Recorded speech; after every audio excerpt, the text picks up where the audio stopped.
Well, that was fun. What's going on, everybody? Sean Pierce Johnson here. Welcome to SPJ Live again. Man, we got quite a lot to talk about tonight, don't we?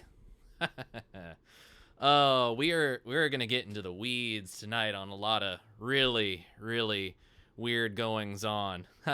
Good call, Ben. Yes, I made sure of it this month that the calendar was actually changed appropriately. Pardon me. Oh, yeah. Oh, that's the stuff. Oh, Virgils, how I love you. How's everybody doing tonight, man?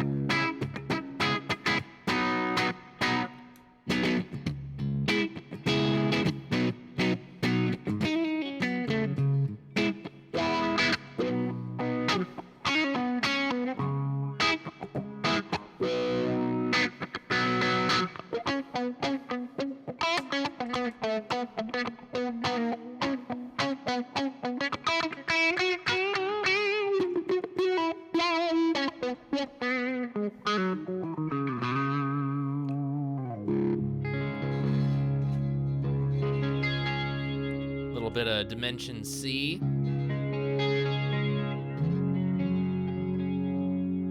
Some delay from the tube amp expander. Pretty amazed actually at how good the Dimension C sounds in mono.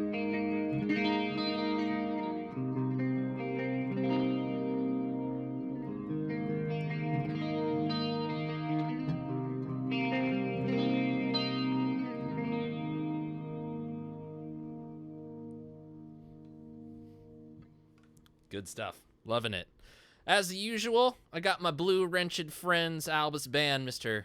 Aaron Lee, and Ben Coombs, the one and only, the Nam Buddies, my ever-faithful moderators. It's good to have you guys. Always good to have you guys in the chat.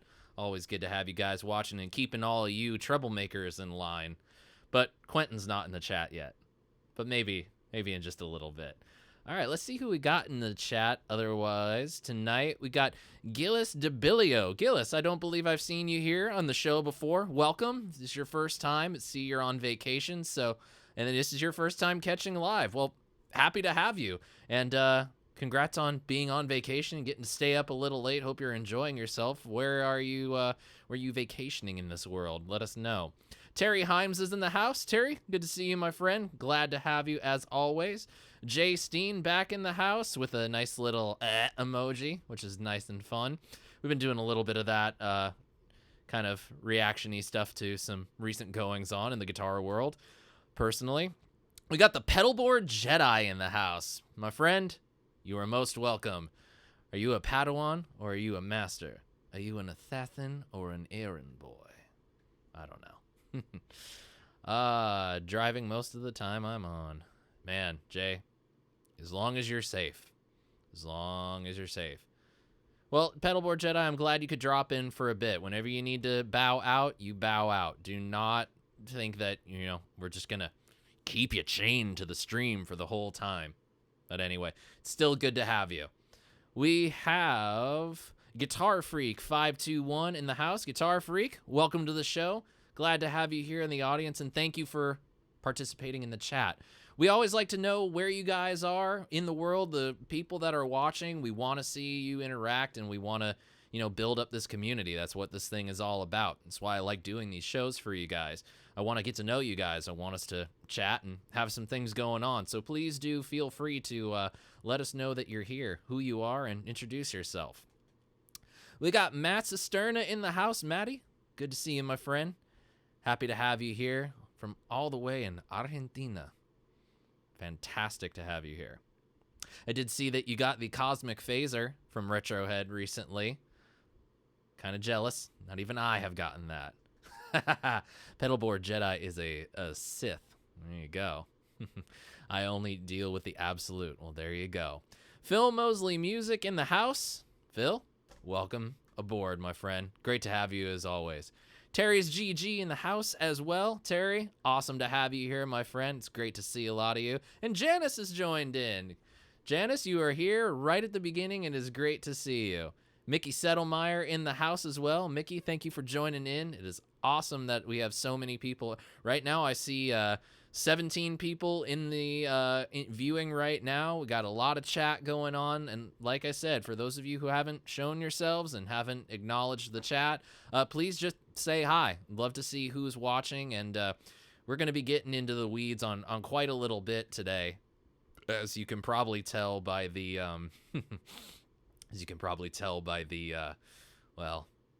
the thumbnail, which was a little bit of a troll. I couldn't help myself today. I had a friend over earlier who I haven't seen in quite some time, and I showed him the video of the Firebird X's being destroyed, and it was a lot of fun to see his reaction. And when I came across that, I'm like, I need to make a really good thumbnail for this show, and I just happened to have a frame for the thumbnail that I made for this Saturday's episode of Stompbox Saturday, where I'm just, kind of laughing my ass off, and it was just hilarious. I had to put the two together. So there you go. Fabulous Disaster in the house. Fabulous Disaster, welcome. I hope tonight is not a fabulous disaster. I hope we're gonna have a nice show. I hope we're gonna have a lot of fun. And yeah, I'm a rebel scum. What can I say? You can go throughout my whole channel, and I've pretty much just been, always playing Gibsons or Les Pauls mainly. It's just been the main thing, And I have a relationship with people at Gibson, Aljon Go, who has often been a huge supporter of mine. He's been a very nice guy to me. Nicer... You couldn't ask for a better friend to have in the MI industry. He's always been a supporter and,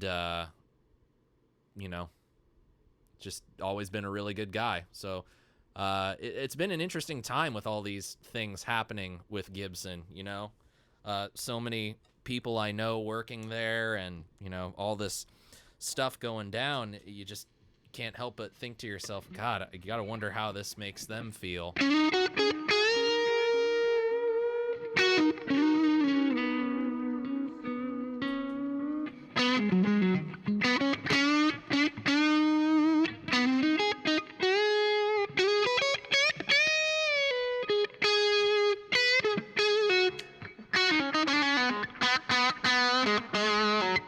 Damn, this overdrive pedal sounds good.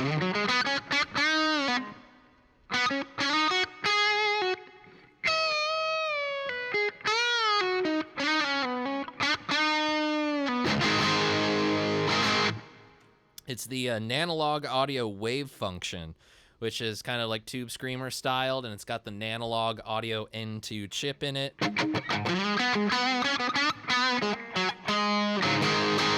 Here's a clean tone. Gets a little crunchy.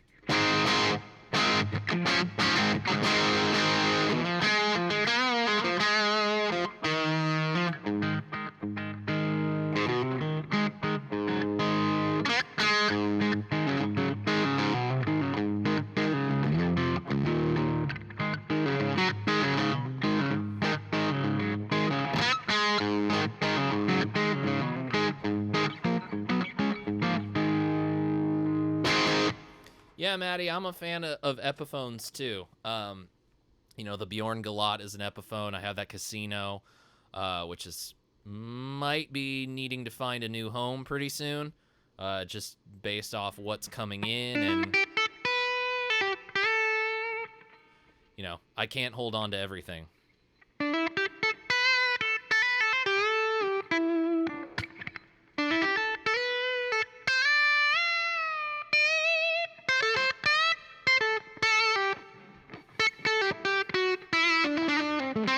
God, this sounds good.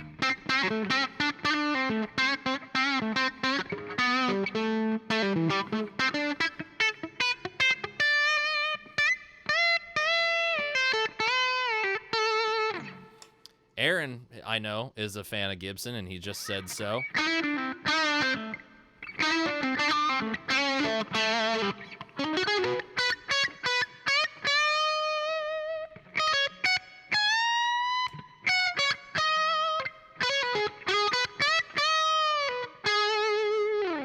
Yeah, it sounds really good tonight.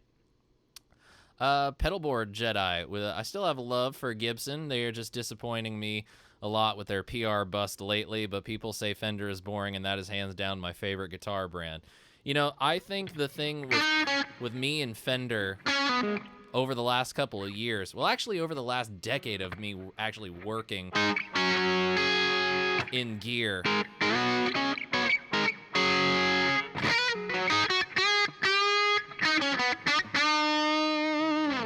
has just been that Fender likes to play around with their guitar lines every 3 years, kind of revamp them a little bit, and then call them something brand new. The amount of new series announcements that I've seen in the last 3 years alone has just been confusing. You don't know 100% like what you should really be spending your money on. And I'm actually really into a lot of the newer Squires that are coming out, because they're very like correct to vintage. They're very like the Starcasters. You know, they're doing a classic vibe Starcaster. They're doing and then they're also doing, you know, the more modern take on it. It just seems very cool. Like they're doing the right kind of thing with that particular brand, but Fender confuses me. And then, you know, they announced that Tone Master series of digital twins and deluxes. It's just like, at $900, I'll save the extra money and get a real twin.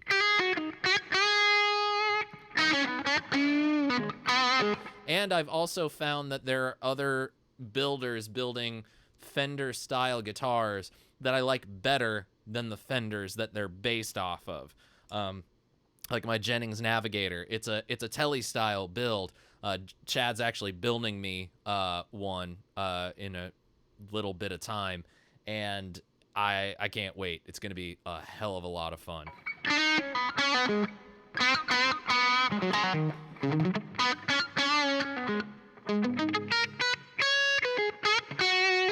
Yeah, Pedalboard Jedi. I'm into the classic vibe, and I'm into the contemporary one. I'm really interested to see that.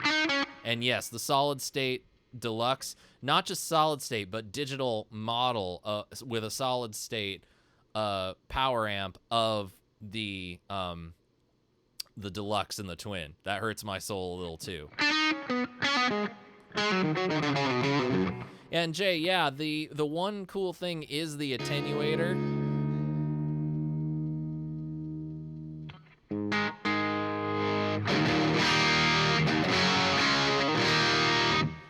It's cool that they have the attenuator and they have the IR direct out built in. But nah, now that I got the tube amp expander, and I talked to my wife about it, and we're going to try to figure out how we can, you know, keep that in the collection. Now that I got something like this, you know, I'll just always have it, you know.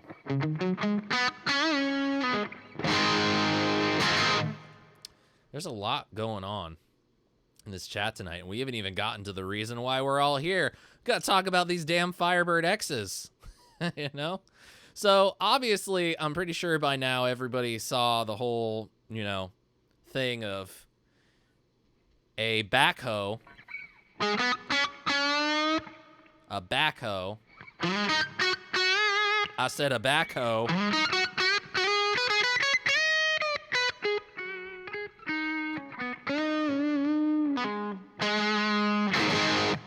Crushing a lot of Firebird X guitars.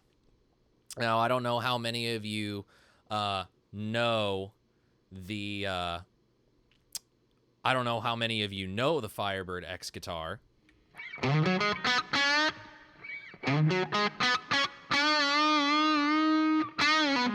But as a Gibson fan, I would say that it is probably the worst Gibson guitar ever made. I think that's a fair sentiment to make. It was... I played one at NAMM after it was announced, and it was god-awful. It just really was. It was poorly balanced. It had way too much technology for its own good. It's basically like the pinnacle of Henry J. era needless innovation. It was not good. It was really unfortunate. It was really not, it was really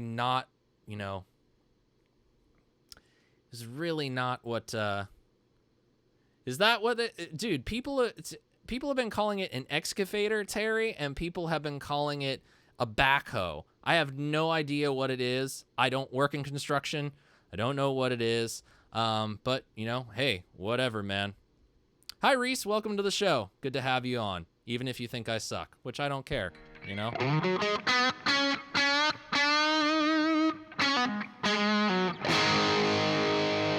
I never claimed to be the best.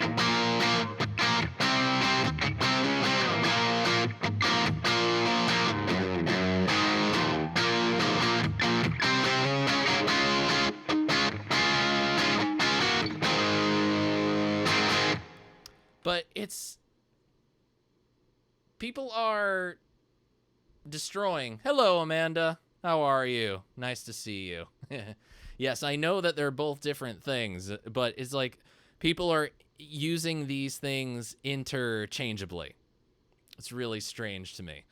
But these guitars were absolutely abysmal. They were just terrible to play. They were not fun. There was so much involved in them that to get everything out, of it, you'd have to use all this stuff, and you have to use all these different pieces of equipment in order to take full advantage of the thing. It's just not what they should be doing. Then you make a body with swamp ash, and you make a neck of maple. It's a Fender at this point. It's not even a Gibson. But of course, we've seen the video now, and everybody's talking about it. The fact that people were destroying guitars. And Pedalboard Jedi actually mentioned the interview with the company who filmed it, and I actually did watch that video. I watched it yesterday, and it was really great. It was a great video. Admittedly, I don't subscribe to the Guitologist, and I have a hard time watching some of his videos because they can be a bit long for my liking. And, I'm not one of those guys that fixes things up and mods them. I play and I get into it, and, I record and I produce and I do things like that. Pardon me. I don't fix things up. But it was really, as he said, very insightful. It was a very cool little interview. It was a very cool thing to hear, and it provided some really great stuff. So go check that out. It's a pretty good little video. But according to some reports, the number of these Firebird X guitars were worth around $500,000, which has been the rough estimate of what these guitars were worth at the time of their destruction. According to everything that I've been able to find in my research before tonight, these guitars started at $4,000. So if we take $500,000, 500,000 divided by 4,000, we're left with 125 guitars. So we have 125 guitars that were roughly, potentially destroyed in this by Gibson in this video. Now, if you look at the video, there's only 3 rows of guitars in the video. So if we divide 125 by 3, basically it's on average 41 or 42 guitars per row that were destroyed. So I thought it might be interesting to, well, I'm just going to end up doing it. So I wanted to talk to you guys really about what the Firebird X was, what the Firebird X is, and what really my feelings were on this particular guitar, and why some of the arguments that people are making are probably not very good. You'll have to pardon me as I kind of go between windows here. I just want to make sure that I can monitor everything. So this is the Firebird X. It was, as I said, swamp ash body, maple neck, came in swirly red and swirly blue finishes, 3 pickups that look like mini humbuckers. It has a piezo bridge with tune-o-matic and a stop bar. Has this switch up here on the top bout, which looks like a 3-way toggle switch. 2 more of those switches down there that look like 3-way toggle switches. It had everybody's favorite robot tuners. Yep, it had robot tuners, first generation robot tuners. Look how big those boys are. Boy, howdy. And there was a cavity in the top of the guitar that had individual sliders. Now, this is a listing that I found on Reverb that currently is going for around $8,000. This person wants to sell it for $80-90, which seems a little excessive to me. So, like I said, you really couldn't take advantage of much of this guitar outside of having these 2 pedals, these 2 big things right under the gig bag. Those are Bluetooth-enabled foot switches that allow you to access all these different sounds and different parameters of the effects that are built in. You could get piezo, pick up acoustic sounds. It had genres of music that defined the sounds that you were going to be able to use. If you look throughout this whole package, I mean, this thing is just, it is technology out the butthole. You get some nice, cool little, bags and whatnot to carry everything around in, but it looks like we might have some batteries and some chargers, labels for the foot switch, strap. I don't know what this thing under the Firebird X bag is, but it was a technological conundrum. It had the robot tuners, so you could, do the whole self-tuning thing, which, some people love and some people hate. I think was a brilliant idea, but probably, hasn't been fully executed to its fullest potential. But the big thing is, you look at this guitar and then you go to the back and realize just how much of the body had to be routed out in order to fit all of this stuff into the guitar. Now, this is just the back, and as I mentioned, there's a part of the body on the upper bout that is also hollowed out as well, meaning that a large space under this top horn here has to be hollowed out in order to house all that stuff. Again, it's a lot of... The guitar was way more technology than it was a guitar. They did not sell well. I know this to be a fact. You'd see them in stores and they'd just sit because not many people were going to shell out $4,000 for this guitar that they weren't even necessarily sure that they could get everything out of. And so you see all these different reactions to it. You see people talking about, God knows what, offering reasons as to why you should even do something, why would they destroy it, And it basically boils down to a couple different arguments that I think are, good arguments to make, but at the same time, nobody's really looking at it from the perspective of, the business aspect of it. They're just letting their feelings on Gibson, their personal feelings on Gibson, get in the way of actually making a rational decision on it. First and foremost, at the end of the day, this is corporate America that we're dealing with here. And there's a philosophy within corporate America that is this: you make as much money as you can and don't give product away. And it's better to make money off it or destroy it than give it away. And that's exactly what we've seen here. Now, in response to this, Gibson did issue a press release saying that this was an isolated batch of the Firebird X's that were, people are saying, how these were all the guitars built in that 2009 to 2011 period. No, it means that this was the year that the Firebird X was produced. It was not around for a very long time.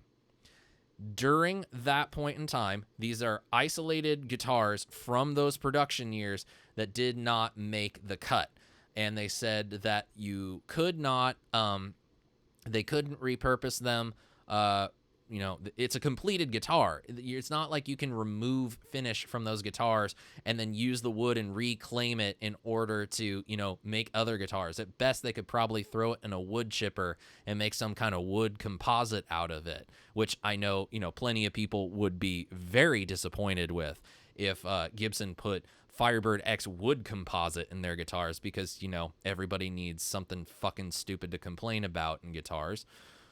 But I digress. Then they said that the guitars had electronics that were unsafe. Now, I don't really know what that means. They don't go into a whole lot of, clarification onto what that is. But when I saw that, I actually thought it made some level of sense. How many stories have you seen online or in the news about somebody's phone exploding in their pocket? It stands to reason that when you put a whole lot of technology in a small package and you give it all the right variables, a universe of constants and variables, a multiverse of constants and variables, and you're left with, well, an exploding phone. You just never know. Things can happen. So it's like, yeah, these are completed guitars. There's only one way to really write it off, and that's you can't donate, and it takes time and money to make donations happen. Then that leads into the next argument that people have, which is, why didn't they donate it? Why didn't they give it, since they're all into music education now?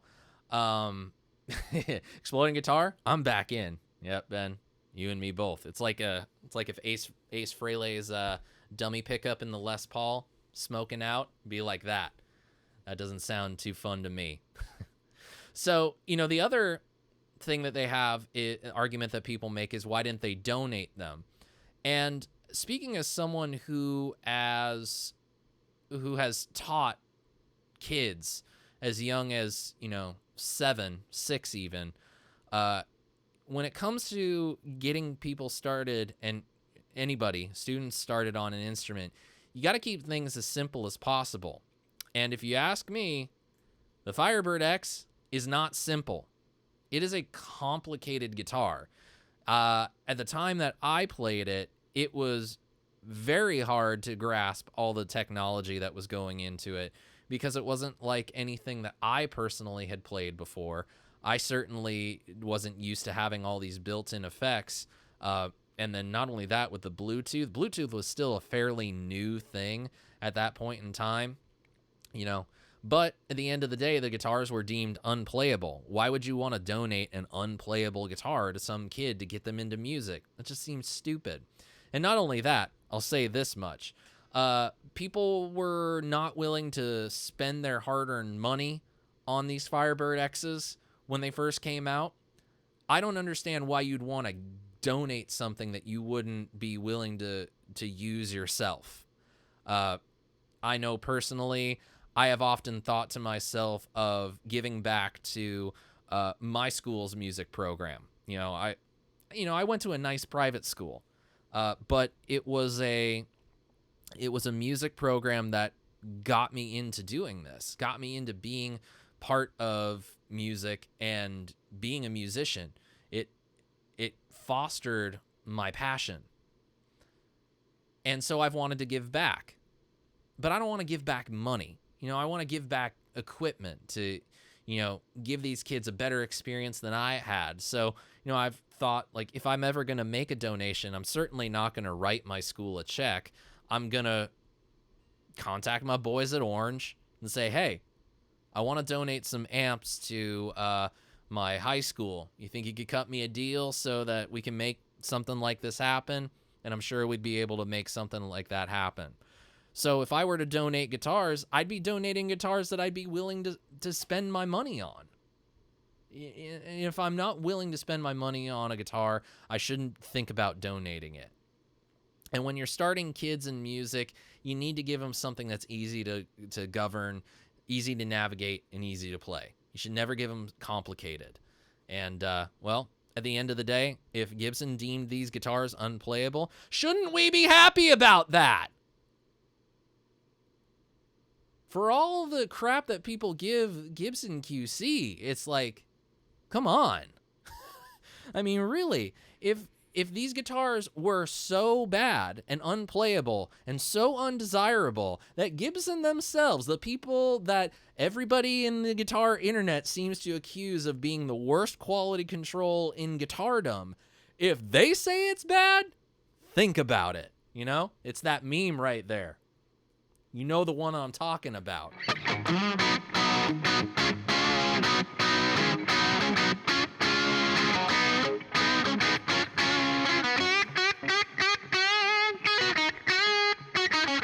I need to play to get some of this out.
Sorry, had to get that out.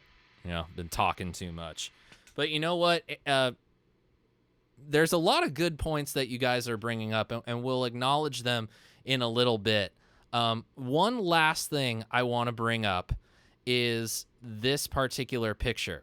So obviously we see the grand destruction, and it's kind of funny to watch, actually, because some of the guitars they actually aren't breaking. But I noticed something very strange, and that's how few of the headstocks were breaking, which is something obviously that people were commenting on as sort of a troll comment. But guess what? It's made of maple, So after that, I started noticing that the guitars were more buckling in the body area, which was like, what is going on? Why are the guitar bodies buckling? And then I took a closer look and I found this screen grab. Okay, so what you're looking at right here is a small portion of the video where a piece of one of the blue Firebird X's actually ended up splitting. It almost in half. It's almost like you could say that that's one of the wings of the Firebird. But look at how hollow that thing is. Look at how much of that wood is completely removed from the guitar. It's insane. Like, I cannot believe how little wood is actually in the guitar. And you have to realize that people are arguing, why didn't they remove the unnecessary electronics or the unsafe electronics and repurpose them? That's why. Once you take all the technology out of those guitars, there's no reason for them to be guitars anymore. They're going to be, yeah, exactly as Ben just said. That is beyond weight relief. And Terry, that's good right there. You know what's really great? You can put your weed in it. I love that. But that, like, right there, can you imagine someone being like, oh, yeah, this is one of these repurposed Firebird X's. We just got them in stock, you know. They're you know, blah, blah, blah, blah, and they're actually a pretty great guitar. You want to try it out? Imagine this is guitar. Sorry, Aaron, that's Guitar Center. That's Guitar Center, average Guitar Center employees there, not the exceptional ones. You know what I mean? So, okay, bro, you want to plug this in? And you go and you strum it, and it's just like, why bother plugging it in? It's an acoustic at this point. It's so fucking hollow. Oh, God. You know, I'm sorry. I get a little, I get that this is kind of something funny, you know? But it's just, come on. Who cares? I mean, it's not like we're watching the CEO of Gibson on Undercover Boss, am I right? Which leads into something else we can talk about, you know?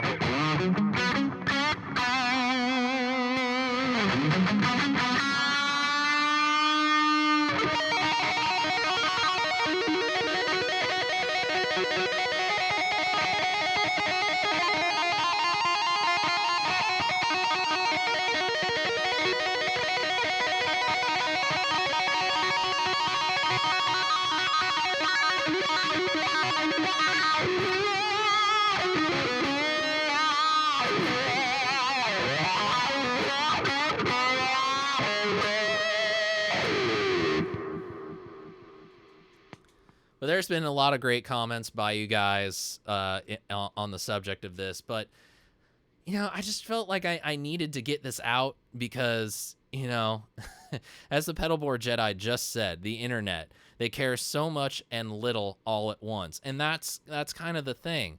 I am all for music education. I am all for supporting it. I am all for, you know, getting kids into music because I was the kid that got into music. I was the kid who got into it because somebody gave a crap enough to foster that.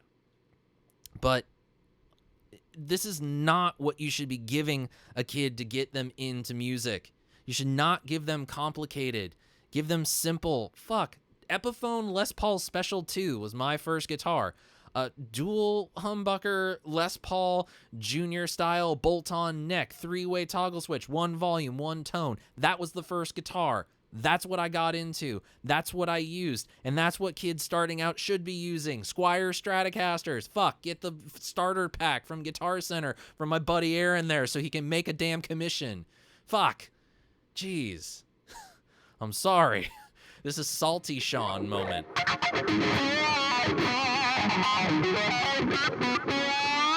And thank you, Pedalboard Jedi. It's the Morley George Lynch Dragon 2.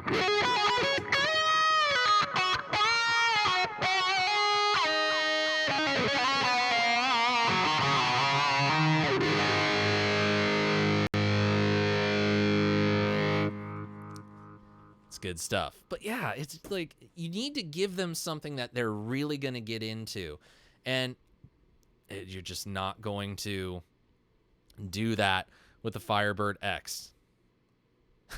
I'm gold tonight. Thanks, Ben. I appreciate that. That's nice of you to say. But I really want to stop talking about this because I've said enough. At the end of the day, they had to destroy these things. You know, if Gibson considered them unplayable, then fine. That's actually like a pretty good thing that a company doesn't want to put something literally that bad out there on the marketplace. So I'm going to go back to the chat and see what's going on in the chat. Okay, I think I'm back. Natapong. I can't pronounce your last name. I'm very sorry. Welcome to the chat. Welcome to the show. Glad to have you. Where are you joining us from? What's the specs for my dream guitar? I kind of got it halfway already. I love my black and silver Les Paul Studio. It's been it's been my go-to for a very wow. I got this when I was 16. So I've had this guitar about half my life. You do the math. Yeah, I love this guitar. There's some things about it that I would change, but I don't really know what that is. Anyway, we talked about the Guitologist video. Yeah, definitely look it up if you haven't seen it. It's a pretty good little thing. What's my favorite pickup set? At the moment, I've been using the JB and Jazz set, Natapong, for so long. It's kind of been what's been building my sound. Couple it with some good pedals and a good amp choice, and this is it for me. This is really the guitar that got me to the. This is really the guitar that got me to the dance, so to speak.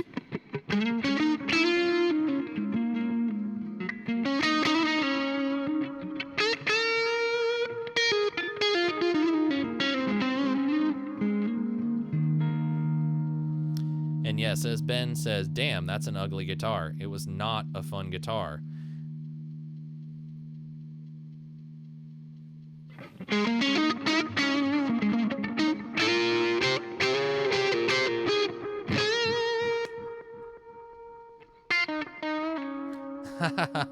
Terry, that body on that angle looks like one of those terrible Jazz Master guitar kits. Wow.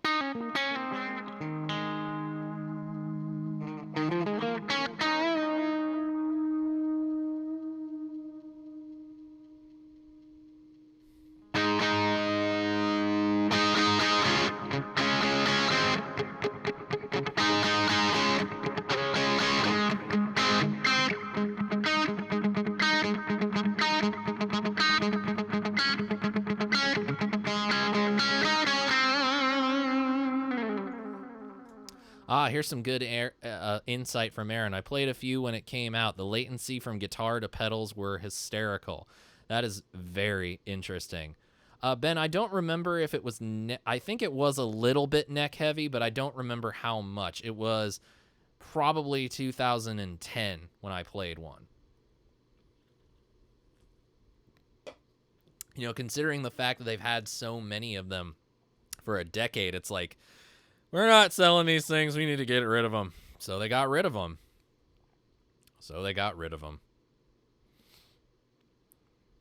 And it doesn't even have Phil Mosley, and it doesn't even have the proper Firebird headstock. That's like 40% of the coolness of the guitar.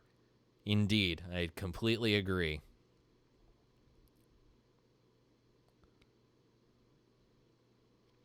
And Pedalboard Jedi brings up another bit of positivity. They did restart the Gibson Foundation, which is pretty great.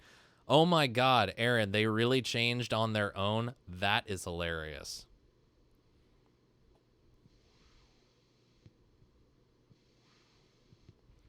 Terry, if you like quirky, the X probably would have been for you. I do remember the original Variax, but even those, like, it was fairly simple technology to wrap your head around. You were basically just choosing a type of guitar to play with, and there's something to the Variax modeling. I actually think it's a pretty damn good thing.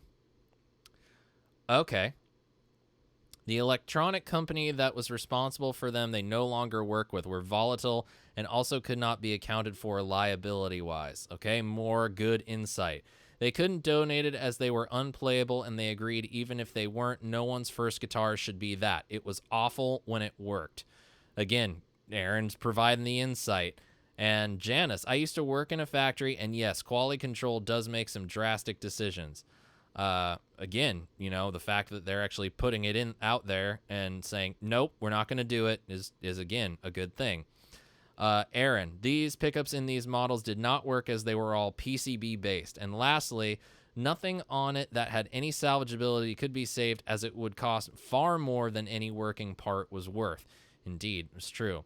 This is all from my boy Josh, his Gibson rep, that actually set the NAMM booth. Terry, why unplayable? They still could be used for a normal guitar, I think. Just don't use all the built-in effects, etc. Well, unplayable can have to do with a lot of different things. Unplayable can be... I'll go ahead and use a recent example. With Riff City Guitars closing down, they're kind of listing older Chapman models that they've had kind of in the warehouse that weren't great.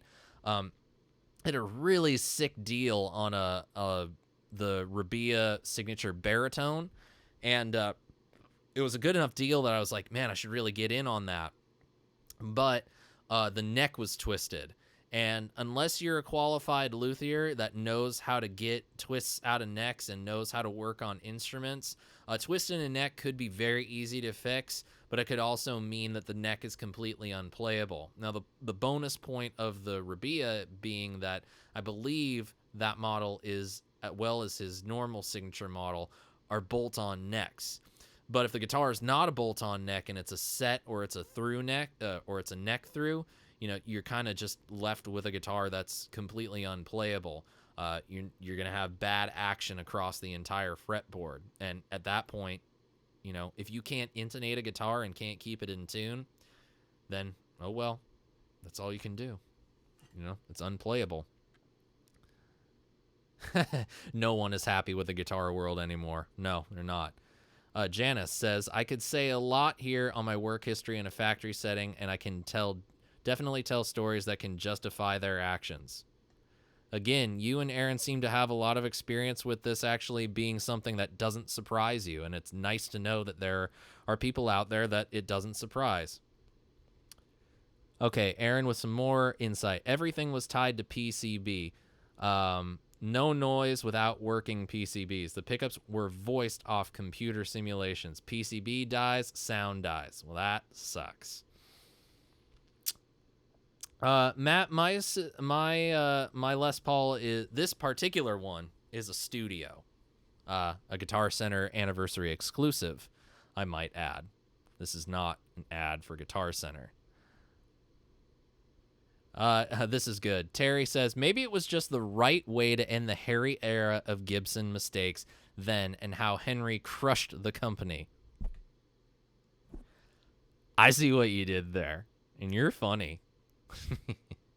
Maybe it was. I mean, at the end of the day, they closed the Memphis facility, and well, they're moving on, and they had to get rid of surplus. So,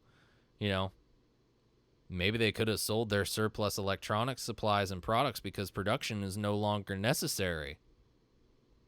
I'm just dropping little PV bombs all the night. I'm a little salty tonight, I suppose. Oh, yeah, here's a good one, and I know this to be a fact, Aaron. Funniest part, they were destroyed a while back. This had been done for months, and we're just finding out about it now. So there you go. This is kind of like the reaction to the Memphis shop. It's been done for some time, and people are still pissed off. Yeah, they really are. Oh, please, Sean Pierce Johnson. You know how I feel like a molecular biologist at that fucking place. Oh, boy. That's good stuff. With all the computer generalized tech, who needs Tonewood? Am I right? Am I right? Here's all you need to know. They weren't worth the cost of renting a chipper. There you go.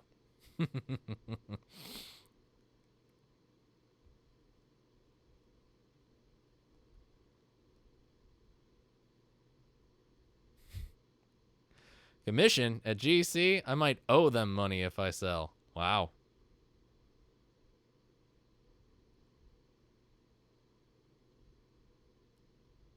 First act single pickup, lol, so I get that. Yeah, that's the kind of, thing they need to do.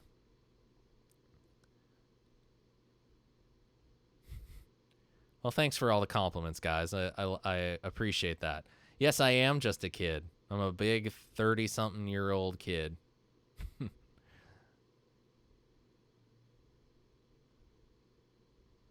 I'm sure Gillis, the whole electronics and the battery disposal, I mean, that's all kind of, up in the air. We don't really know what all is going to happen with that, and we don't even know if anything actually became of it.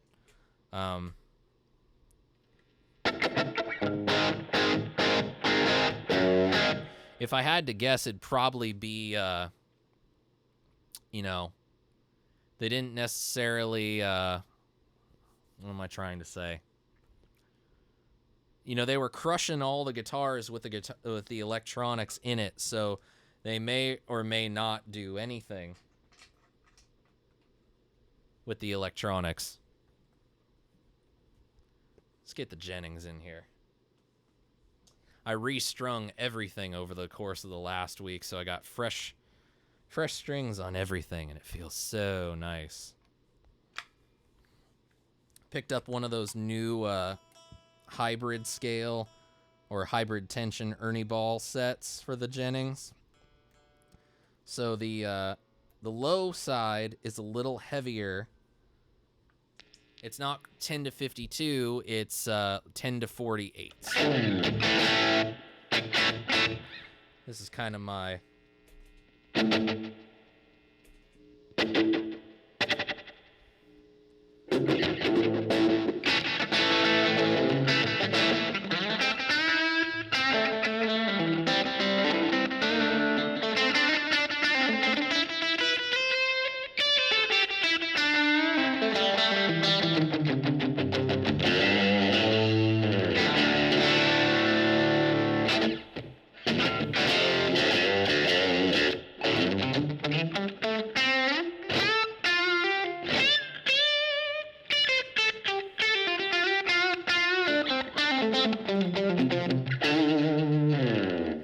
So, of course, the other bit of news that I guess we can talk about is the whole PV auction that's going to be happening in the near future. PV is going to be relocating, I suppose, or not producing in the States anymore.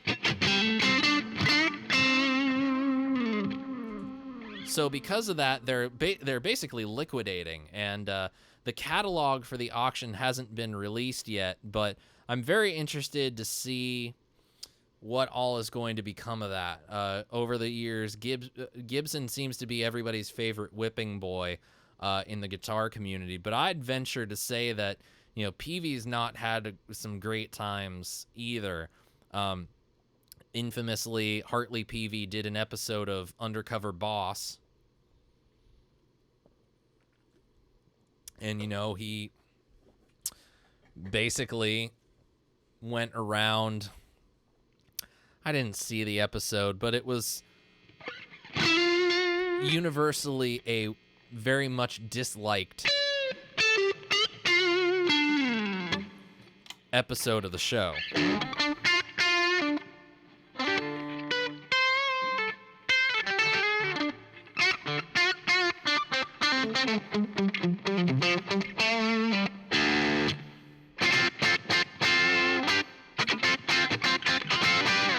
Are there photos of the stock now?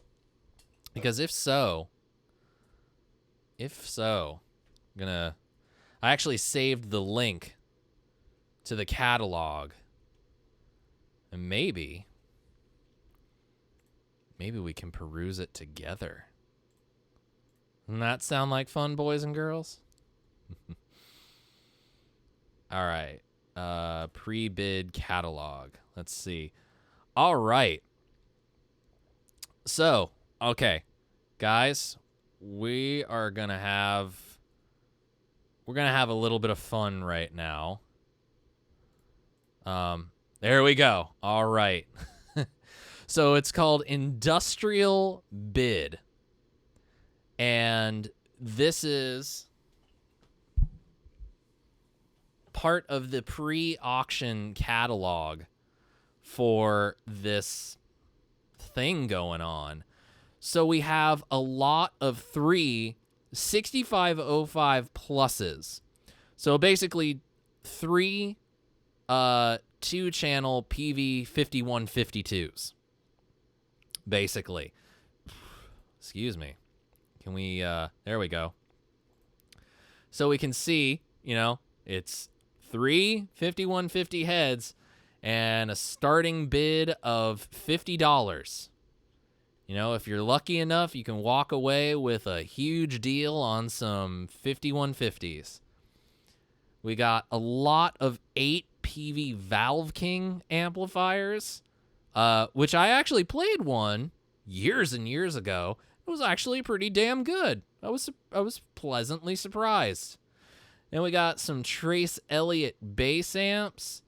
They don't look like they're completed, though. It looks like there's some missing knobs. I could be totally wrong. Oh, it's a direct output on the front. Interesting. Very interesting.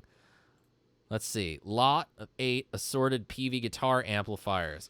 4 classic 30s, 1 Delta Blues, 1 Viper Pro 100, and a 6505 plus 112 customer returns. That would be something that I'd take a chance on. And if I got a good deal on it, I'd be willing to invest some money into possibly fixing up. You hear a lot of good things about the classic 30 and the Delta Blues. Yeah, might be something worthwhile. Lots of PA speakers. PV kind of got their start in that. There's some Crest Audio stuff. There's some PV stuff. Looks like we got a 410 speaker cab, some power amps, some old PV stuff too. Wow. There is 18 pages worth of stuff right now. Sorted PV Crest Audio stuff, mixing desks, power amps, 12 stage packs with electric guitars and amp, customer returns. So I guess the one big thing would be if these are customer returns, why were they returned?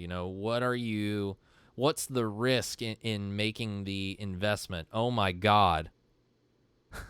A lot of 10 electric guitar coffin cases. So basically, you can buy coffin cases and flip them, I guess, if that's your speed and that's what you want to do. By all means. I'm actually having fun looking at all this stuff. This is pretty insane. Hell, I'll look at it myself later on. I won't bore you guys with my window shopping. But man, that is just so crazy. It seems like we're losing a lot of manufacturing here.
So that's all that's there. That's kind of weird when you think about it. Man, well, that's the way things go. What can you say? It'll be interesting to see what they add, if anything. But, it's kind of sad at the same time, More jobs leaving the States and, of course, lots of things are not working right now, which is really quite sad. But I'm not even going to jump on that soapbox and that and I'm not even going to jump on that horse. So, yeah. Jay, you saw it, the episode of that. Yeah, that's pretty much everything I heard. It wasn't good for the company, and it hurt. And I've heard, and personally for me, I felt one of the big blows was when they did lose their, relationship with Eddie Van Halen. For whatever people feel about Eddie Van Halen, I personally think that he legitimized PV to a larger group of people than they did before, and or at least the people that had thought of them as legit before. But what are you gonna do? But Harmony is back. Yeah, Harmony is back. I haven't played their stuff yet, but hopefully it'll be good. Actually, no, I did play it at NAMM a couple years ago, and it was fun. But I want to play it in my setup and everything.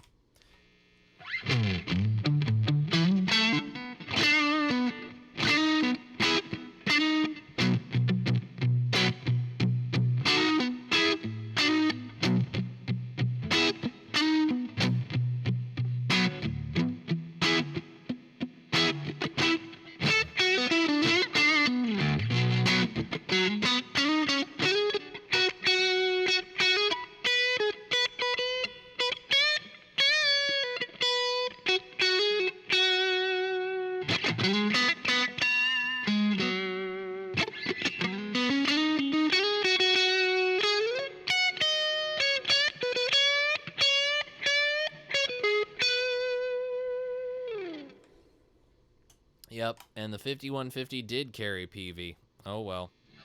Gillis, thank you so much for joining in, my friend. Enjoy your slumber, and we'll see you next time. Join us whenever you get the chance.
I do want one of those T60s one day, Terry, you know?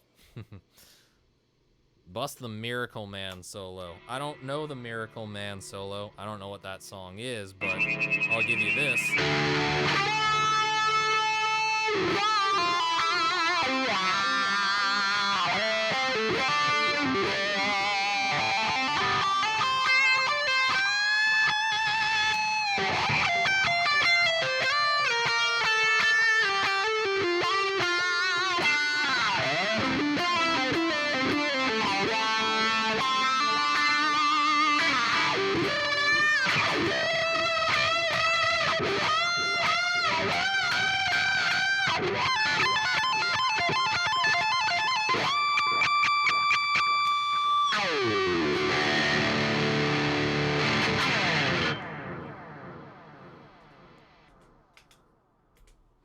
Well, we've had a lot of fun tonight, friends.